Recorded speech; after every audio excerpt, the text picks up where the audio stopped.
Students, when we were talking of globalization, तो हम बात कर रहे थे integration of world economies. World economies का जब इंटीग्रेशन होगा तो जाहिर सी बात है इंटरकनेक्टेडनेस बढ़ेगी। That we have understood through an example. तो अब हम बात करने जा रहे हैं, this was all possible because of MNCs, that is multinational corporations. अब हम देखते हैं व्हाट एमएनसीज आर। ये सबसे बड़ा challenge in the global market. MNCs are which regulates production of goods and services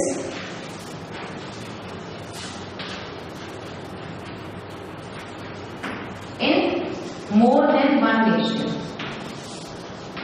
Means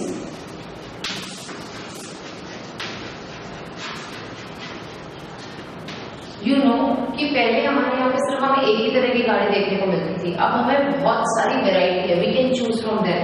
पहले लोग सिर्फ वो, आपको याद होगा, नोकिया का मोबाइल यूज करते थे, बिल्कुल छोटा वाला। अब हमारे पास मोबाइल में कितने सारे ब्रांड्स हैं, Mi, Micromax, Nokia, Samsung, Reliance Jio, मतलब there are very much brands. तो वो जस्ट बिकॉज इससे पॉसिबल है, हमारे पास इतनी वैरायटी ऑफ प्रोडक्ट्स है, that is only possible because of MNCs. Let us understand through an example कि how MNCs work और how MNCs function. Suppose कीजिए कि ये एक मोबाइल कंपनी है,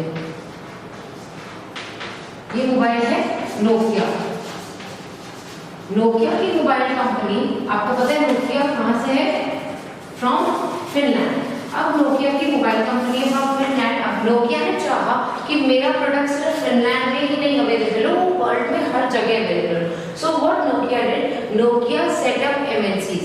नोकिया ने एमएनसीज, हमेशा मैं आपको बता दूं, फॉरेन कंट्रीज में सेटअप होती हैं। फॉरेन कंट्री का मतलब ये नहीं है कि बाहर की कंट्रीज, फॉरेन कंट्री का मतलब ये जो हमारी कंट्री है, that is known as host country. जैसे हम इंडिया में रहते हैं तो हमारी कंट्री हो गई होस्ट कंट्री, और जो अदर देन इंडिया से जो कंट्रीज होगी वो होंगी फॉरेन कंट्रीज। सपोज इसके लिए नोकिया के लिए होस्ट कंट्री कौन सी होगी? फिनलैंड। और इसके लिए फॉरेन कंट्री कौन सी है? India, China, USA, suppose example. तो ये सारी जो कंट्रीज है ये हमारी फॉरेन कंट्रीज है। फॉरेन कंट्रीज में एमएनसीज अपना एक ऑफिस एस्टैब्लिश कर लेती हैं। ऑफिस एस्टैब्लिश करने के बाद जो सारा रेगुलेशन होता है वो हमारे इस ऑफिस से होता है, और वो ऑफिस ऐसी जगह पे सिचुएटेड होता है जहां से डिस्टेंस कम हो, रॉ मटेरियल्स लाने और ले जाने का, हमारे पास लेबर की अवेलेबिलिटी बहुत अच्छी हो और हमारी लेबर बहुत चीप हो, और हमारे पास जो रिसोर्सेज हैं वो बेस्ट पॉसिबल मैनर में हो, मतलब लाइट, इलेक्ट्रिसिटी, ये सारी चीजें बहुत हो।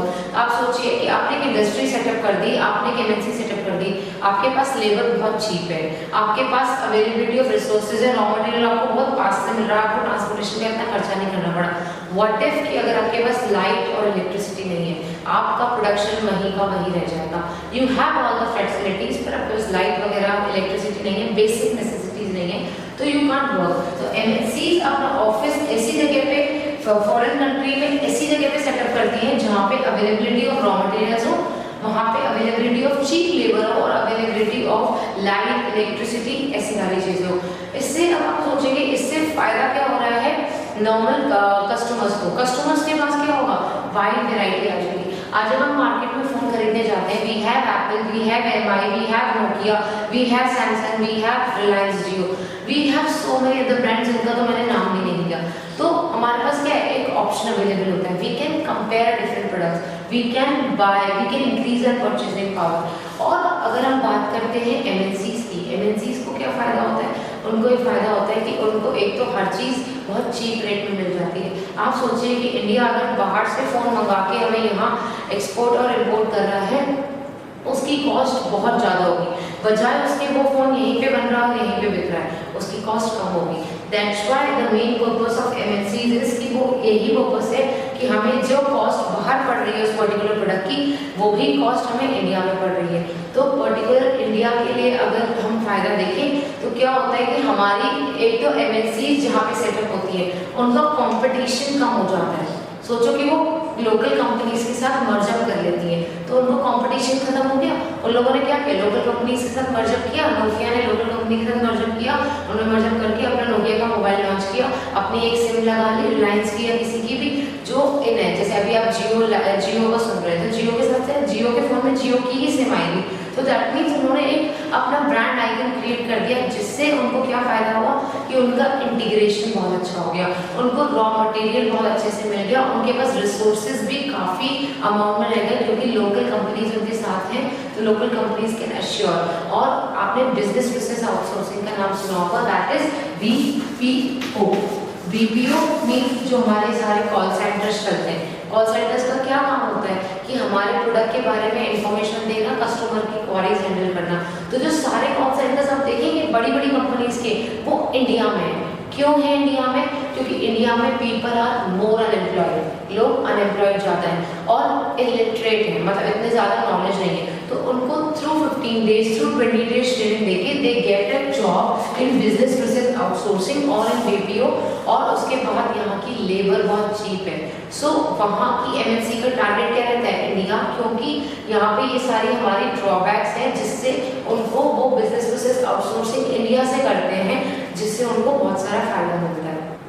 हमारे पास MNC से एक और फायदा है कि हमें, अगर हम होस्ट कंट्री हैं और हम अपने यहाँ पे MNC इस्टेब्लिश करवाते हैं, तो हमारे पास न्यू प्रोडक्शन टेक्नोलॉजीज आ जाती हैं, अपग्रेडेड टेक्नोलॉजी आ जाती है। हो सकता है कि हम पुरानी टेक्नोलॉजी से यहाँ पे काम करें, बट जो दूसरी कंट्री यहाँ पे अपनी यूनिट सेटअप कर रही है, उसके पास कुछ नई, कुछ एडवांस टेक्नोलॉजी हो, तो वो हमारे पास आ जाती है। रिसोर्सेज हमारे पास अपग्रेडेड आ जाते हैं, हमारे पास वेराइटी ऑफ ऑप्शंस अवेलेबल होते हैं कि how we can work, how we can prosper. और हमारी इकोनॉमी, जो हमारी इंडियन इकोनॉमी है, that becomes a world economy। मतलब वर्ल्ड इकोनॉमी कैसे बनती है? Because the whole world is integrated and the whole world is related with each other. ऐसा नहीं है कि जो होस्ट कंट्री है वो पर्टिकुलर उसी कंट्री में अपने प्रोडक्ट्स पे काम कर रही है, वो लोकल कंपनीज के साथ मर्ज होकर उस कंट्री को भी फायदा देती है। इसीलिए आप देखेंगे MNCs बहुत ज़्यादा रेशियो में इंडिया में है। जो मैंने आपको बिजनेस प्रोसेस आउटसोर्सिंग का एग्जांपल दिया था, that was the best example, क्योंकि इंडिया में हमारे पास इतने सारे ड्रॉबैक्स हैं कि people are working in business process outsourcing. आप देखेंगे कि पार्ट टाइम जॉब्स भी होती है इसमें, लोग कॉलेज जाते हैं, स्कूल जाते हैं, उसके बाद आके पार्ट टाइम जॉब्स करते हैं, जस्ट कि एक यहाँ पे लेबर रेट बहुत चीप है। और ये MNCs का सबसे मेन टारगेट रहता है इंडिया, क्योंकि यहाँ पे लेबर, अनएम्प्लॉयमेंट और अवेलेबिलिटी ऑफ रिसोर्सेज बहुत हेवी रेंज में है।